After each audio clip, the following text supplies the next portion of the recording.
ബിസ്മില്ലാ വസ്സലാത്തു വസ്സലാമു അലാ റസൂലില്ലാ വഅലാ ആലിഹി വസഹ്ബിഹി അജ്മഈൻ അമ്മാ ബഅദ്.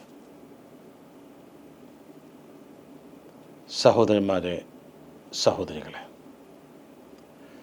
ഗീബത്ത് പറയരുത് എന്ന് ഇസ്ലാം നമ്മളോട് കൽപ്പിക്കുന്നു.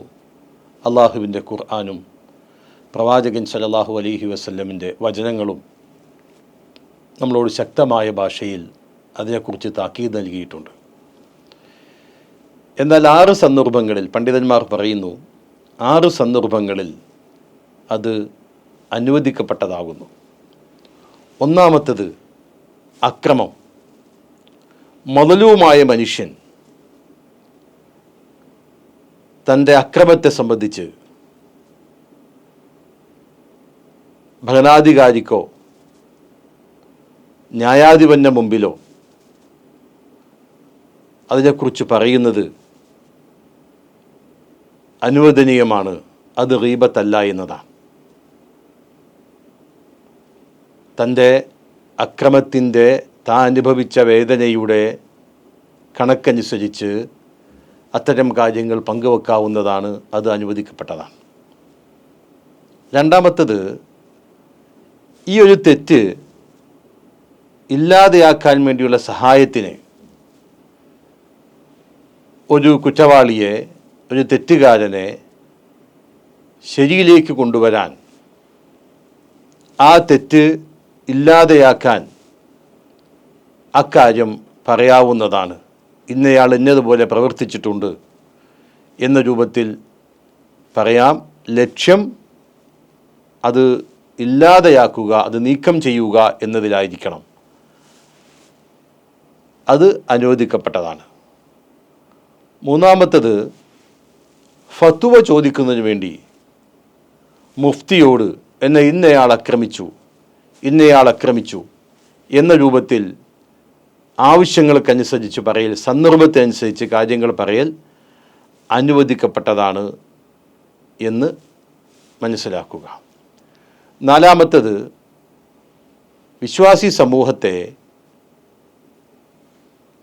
അയാളുടെ ഷർറിൽ നിന്ന് രക്ഷപ്പെടുത്താൻ, അതല്ലെങ്കിൽ ശ്രദ്ധിക്കണമെന്നുള്ള താക്കീത് നൽകാനും അയാൾ ഉപദേശിക്കുവാനും വേണ്ടി അത്തരം കാര്യങ്ങൾ പറയാവുന്നതാണ്.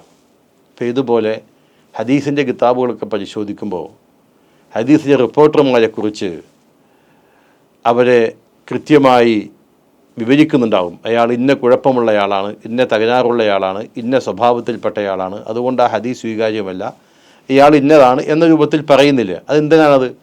അത് അയാളിൽ നിന്നുണ്ടായിട്ടുള്ള കുഴപ്പങ്ങളോ ബുദ്ധിമുട്ടുകളോ സമൂഹം ശ്രദ്ധിക്കാൻ വേണ്ടിയാണ്. അങ്ങനെയുള്ള കാര്യങ്ങൾ പറയുന്നതിന് വിരോധമില്ല എന്ന് മനസ്സിലാക്കുക. അഞ്ചാമത്തേത്, ഒരാൾ താൻ ഏത് തെറ്റിലാണോ ഏർപ്പെട്ടിരുന്നത്, ഉദാഹരണം ഇപ്പോൾ കള്ളുകുടി അതുപോലെയുള്ള കാര്യങ്ങളിൽ ഏർപ്പെട്ടിരുന്ന ഒരാൾ അത് വെടിഞ്ഞു, അത് ഒഴിവാക്കി എങ്കിൽ ആ കാര്യം മറ്റൊരാളോട് പറയൽ, അയാൾ നന്നായി, അയാൾ മദ്യപാനി ആയിരുന്നു, പിന്നീട് നന്നായി, അങ്ങനെ പറയുന്നത് അത് അനുവദിക്കപ്പെട്ടതാണ്. അയാളത് വെടിഞ്ഞല്ലോ, അയാളെ വഷളാക്കാൻ വേണ്ടിയല്ല, നല്ല കാര്യമായിട്ട് പറയൽ അത് അനുവദനീയമാണ്. ആറാമത്തേത്,